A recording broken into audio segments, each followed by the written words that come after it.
What's up, YouTube? This is Too Raw for TV. All right. So before I get into this video, I want to give a shout out to Aaron for his contribution to the channel. Much respect, Aaron, for your contribution and your support for this channel. Um, I want to let everybody know that uh, since the political circus is now over for the most part, I will be focusing more on the NBA in general. I mean, going deeper, trying to talk more about some of the teams that we don't talk about.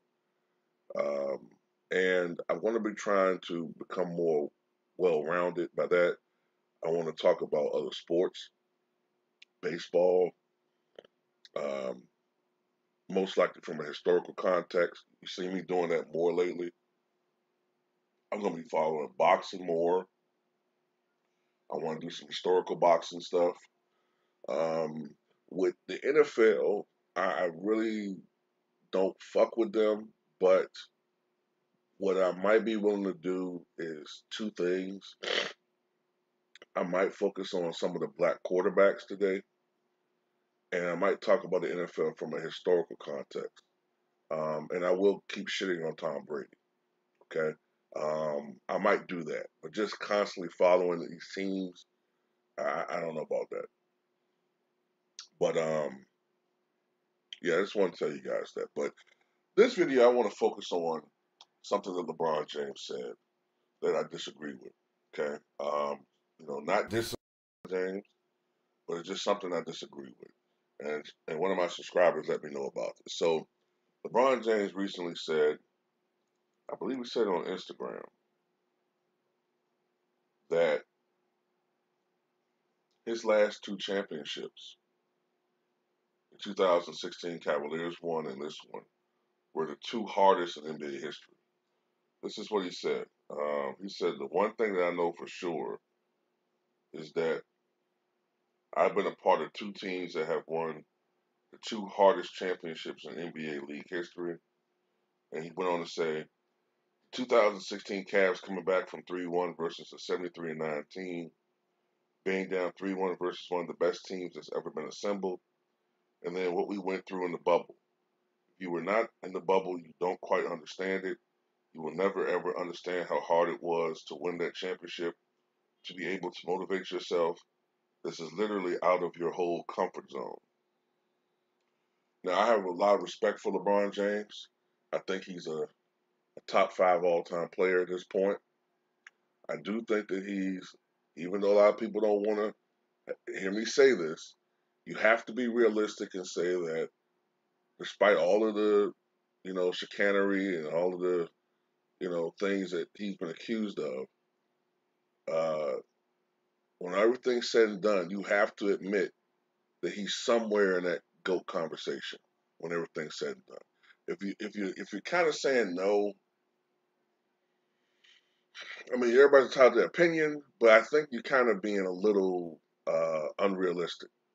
It's just my opinion. I'm saying, uh, but right here, LeBron James, I think is off base quite a bit.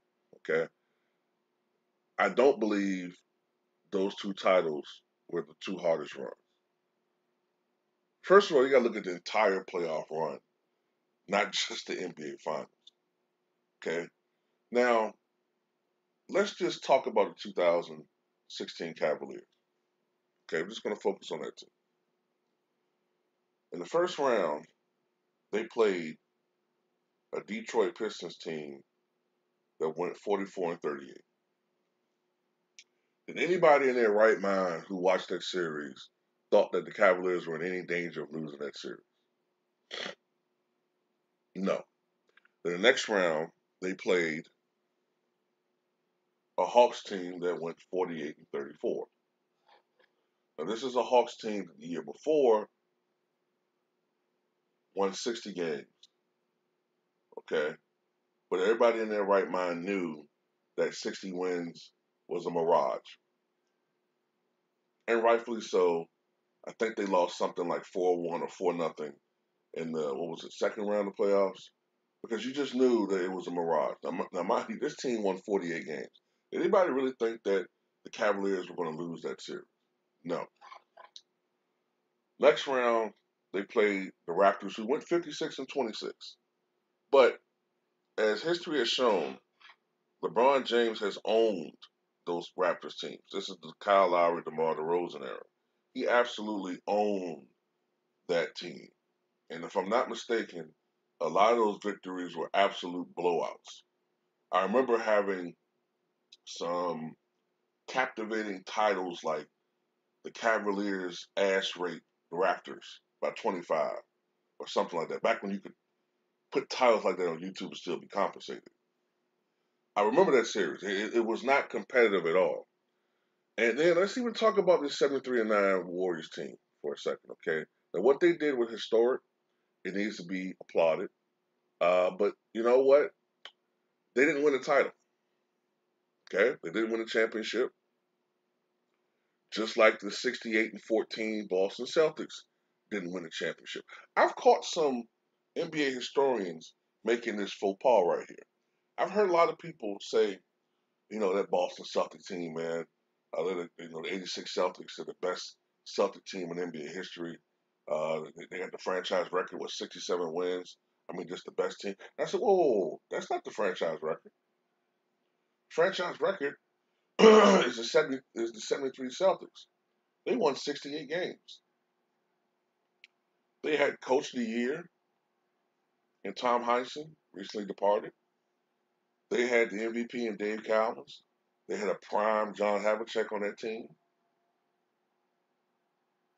You know, JoJo White and others. But yet they lost, I believe, in the Eastern Conference Finals to the New York Knicks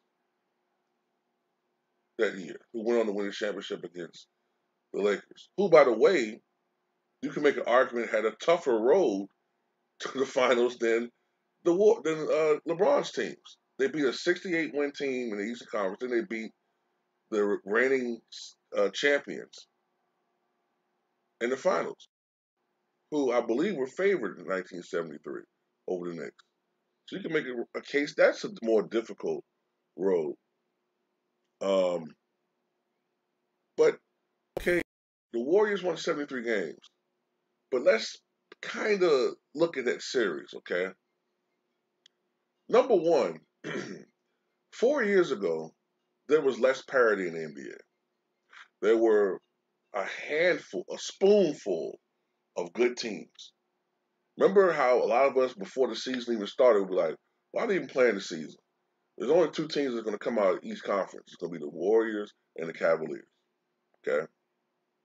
As a matter of fact, I've said before that the Cavaliers really underachieved. Like, they really kind of coasted through seasons. Because when you look at the level of competition in Eastern Conference, you wonder, well, why the fuck the Cavaliers aren't winning 60-plus games? Because to me, a lot of times they were coasting. You heard the reports about how sometimes they weren't even practicing. They're winning off of talent alone. Which goes to my other point.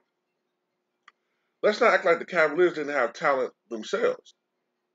They try to make it to this David and Goliath thing where in reality, when you look at the Cavaliers, they had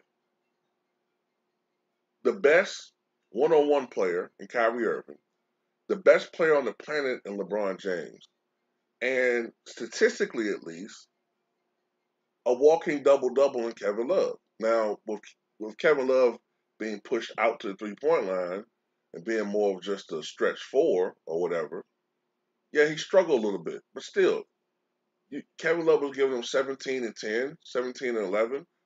I mean, come on. Let's not act like the Cavaliers were not a really good team.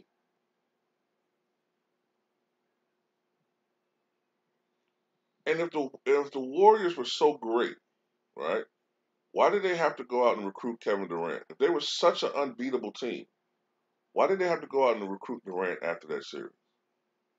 They were beatable. You just couldn't play the same way that they played. Most teams came at the Warriors and try to beat them at their own game.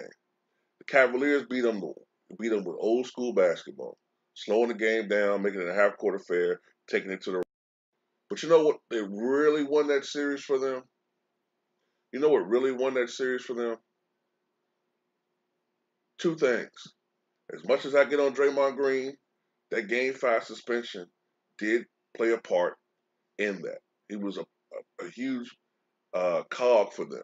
His role on that team, no matter how much I think he's a mediocre player, his role, his invented role for him, was essential for that team's success that year.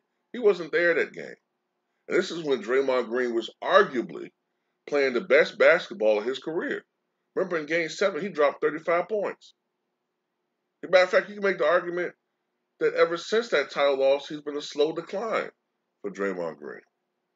But then what doesn't get mentioned was the injury in, what was it, Game 5 to Andre Bogut. And to me, that changed the trajectory of the series. Without that, defensive presence, without that rim protector, all of a sudden, that's when you saw Kyrie Irving and LeBron James taking it to the basket, where they're dangerous in transition. And that changed, to me, the whole trajectory of that series. Miraculously, these things get forgotten. Also, Andre Bogut was a tremendous, not to make him out to be a Hall of Famer, but he was a tremendous screener for Steph Curry. Without his presence there doing that, Curry kind of struggled the last couple of games.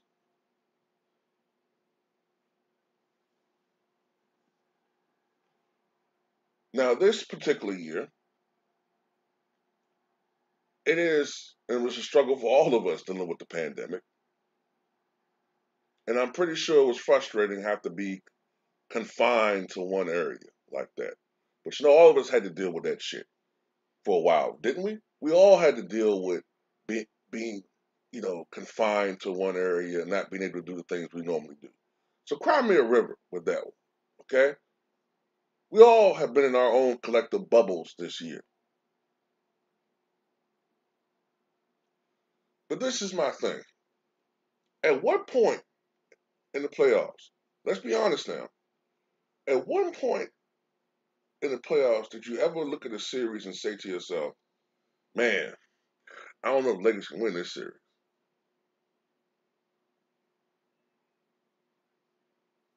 None. None. None. They played the Miami Heat, okay? They played the Miami Heat in the finals. Now, I'm not knocking the Heat. I'm not. But come on, y'all. The Miami Heat, any team that's going to have to rely on Jimmy Butler dropping 40 a night just to have a chance at winning, come on, guys. Come on. Come on. Come on, man. Come on. I don't know how many times I got to say that. They had a relatively easy path to the final. They didn't even have to play the Clippers because the Clippers self-destructed. You know what I'm saying? Fuck them. That's not the Lakers' fault, but still. Come on. Now, teams that I think have had a tougher path, in my opinion, I'll give you a couple. 2010 Lakers. Kobe's last title. First round. They played the Oklahoma City Thunder. Okay? The Thunder went 50 and 32 that year. AC now. AC. 50 and 32. Future MVPs and Hall of Famers, Durant, Westbrook, and Harden, all on that same team. Plus Serge Ibaka. Need I keep going? Next round. Utah Jazz. 53 and 29. This is a team that had Deron Williams at the peak of his powers. That means averaging like 20 and 10. Remember? Prime Deron Williams. They had prime, who else was on that team? Prime Carlos Boozer was on that team. AK-47 was on that team. Kyle Korver was on that team. Mohamed Kura was on that team. Remember one of the original big men that could knock it down from outside before it became fashionable last few years? And a younger, what's his name, was on Denver this past year. Not that he's a great player, but, he was younger. Um, Squarehead dude, man. Played with Atlanta Hawks, too. What's his fucking name? I hate this shit, man. I hate when I'm doing these videos like I black out people's names. What the fuck is your name, dude? Well, I've named enough players. Someone can probably know who I'm talking about. Next round, Phoenix Suns, 54-28. Amari Stoudemire, Steve Nash, Hall of Famer. Jason Richardson, perennial All-Star. Okay? These are teams that were playing in the finals, the Boston Celtics, who were hungry to win a title because the year before Garnett got hurt and wasn't playing the playoffs. The Lakers weren't necessarily favored in that series. I think it was pretty even. That series went all the way to 7 games. That was a battle. That was a series. That was a harder run. That was one of the hardest runs ever. Okay? I'm going to give you another team that had a hard run. Even though I know they're considered a dynasty. The Chicago Bulls. I'm just going to name the 97 Bulls. First round, they played the last Washington Bullets team. That's a team that had Chris Webber, Juwan Howard, Rod Strickland, Calbert Chaney, George Muresan. You know what I'm saying? I'm not saying George Muresan was great, but, George Muresan was 7-7. Okay? They swept that team. I still say that if that team was, say, playing in the mid-2000s, that team would have won 50 games. But they won 44 games that year. Next round, the Bulls played the 56-win Atlanta Hawks. Steve Smith, Dikembe Mutombo, Mookie Blaylock, lockdown defensive player. You know what I'm saying? Stacey Augmon, Plastic Man. That team won 56 games. Next round, they played the 61-win Miami Heat team. Then last but not least, in the finals, they played the best Utah Jazz team in history. They won 64 games. Karl Malone, reigning MVP. That series was in doubt. In fact, the next year, Utah was favored to win that year because they had home court advantage, and the Bulls didn't look like themselves. They were aging and run out of gas. I'll give you another series run that I think is actually the toughest. The 95 Rockets. They were the 6th seed. First round, they beat a 50-win Utah Jazz team. The next round, they beat a 59-win Phoenix Suns team, coming back from a 3-1 deficit, by the way. Okay? And there won't no injuries assisting them in that comeback. They just came back. And they were getting blown up by 20 points. Remember, they was calling them Choke City. So they came back from a 3-1 deficit against the 59-win Phoenix Suns team, a team that some people thought was going to win the title that year. Then the next round, they beat the 62-win San Antonio Spurs team with a reigning MVP, Darren Robinson, plus Dennis Rodman on that front line. And Elijah cooked both of them. Then in the finals, they beat the supposed unbeatable at home Orlando Magic. That's when they had Shaq, Penny in his prime, Dennis Scott knocking down threes everywhere, Nick Anderson, before he missed those 4 free throws, he was averaging 18, 19 points and shit. That was a loaded team. Horace Grant swept them. Remember that year, Orlando was 57-25, but they were 39-2 at the arena, and they hadn't lost at home in months, if I'm not mistaken. Beat them both times at the arena. Swept them. So come on, don't come with this BS about that's the toughest run ever. Seriously? No, that's not the toughest run.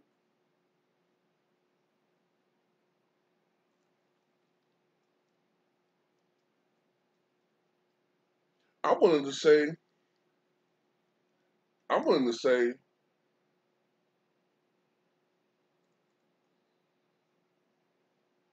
just off memory, the 2004 Pistons had a tougher run.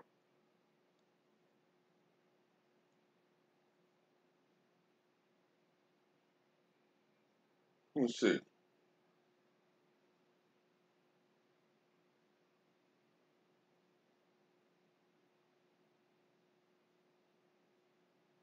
In the first round, they played the Milwaukee Bucks.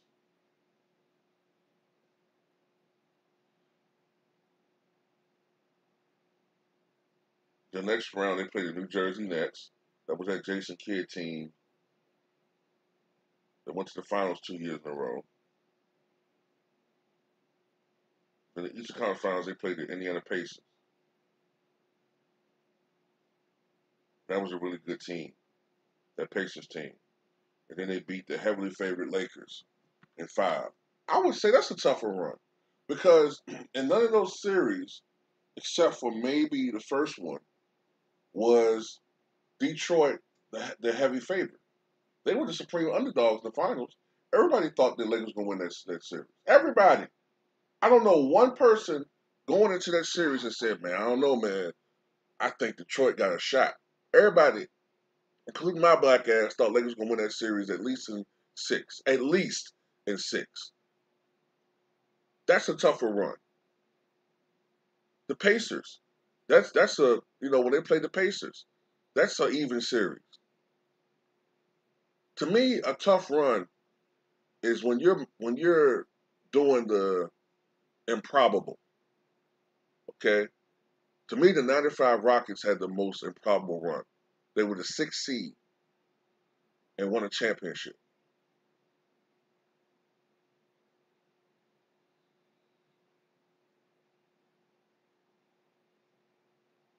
And there have been other tough runs for championship teams. Honestly, quite to be quite honest with you, Kobe's 2009 and 2010 runs both were tougher than LeBron's last two championships. And I think the Bulls' 97, 98 runs were tougher than LeBron's last two championships.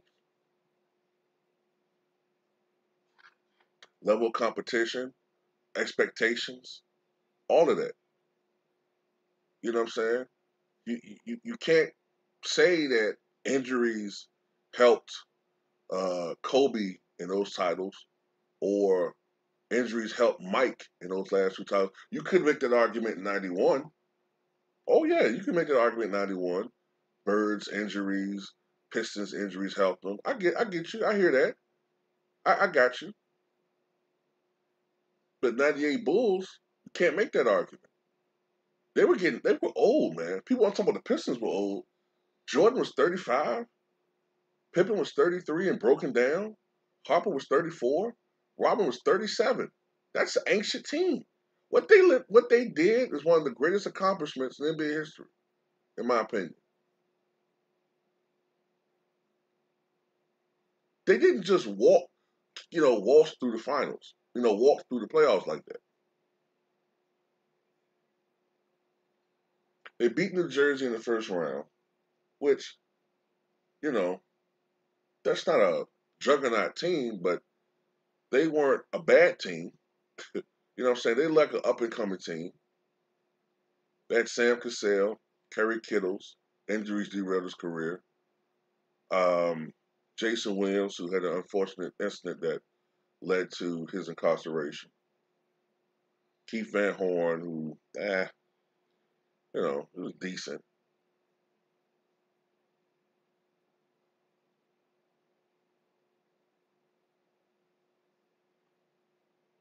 The next round, they played the Charlotte Hornets. They were a decent team. But the thing that really pushed that team was the last 2 rounds. The Indiana Pacers, who on paper were a more talented team than the Bulls, and that showed with that series. That series took a lot out of the Bulls, a lot. And in the NBA Finals, I was really worried as a Bulls fan. I was really worried because Utah had swept LA 4-0 while we were struggling against this team, barely beat the Pacers. And I was thinking to myself, man, this Bulls team is running on fumes, man. I don't know if they got enough. And Utah had the home court advantage, and Utah was hungry. Karl Malone was determined, and they won the first game of that series, Utah. So by no means was it like the Bulls were just this super team beating everybody every year. That's bullshit. Now, '96 Bulls, they kind of did run through the playoffs, but not the last 2 championships. Those were much more competitive games. Um, but grand scheme of things, what LeBron James has done the last couple of years has been very impressive. But I can't agree with those being the hardest runs. You know what I'm saying? I can't go there with that. No, I can't say those are the hardest. You can make an argument about the 1978 Washington Bullets. You know, they only won 44 games and had their run through the playoffs to go to the finals and win the championship. That's another team. So it's a lot of teams that in the back of my mind, I'm like, I don't know, man. Their runs were just as comparable as far as difficulty or even exceeding. So that's all I got to say, man. Tell me what you guys think. But of course, you're going to have people that listen to this video and they don't have an argument for what I'm saying. They'll just say, hey, man, it's sad you're doing all this hate. And just saying, like, because you don't agree with a certain argument, that makes you a hater. That's how low the bar is for debate and conversation is today. That's what you call groupthink. When if you don't agree with everybody else, that makes you a hater. And they try to press you into agreeing with them. Fuck you. So tell me what you guys think.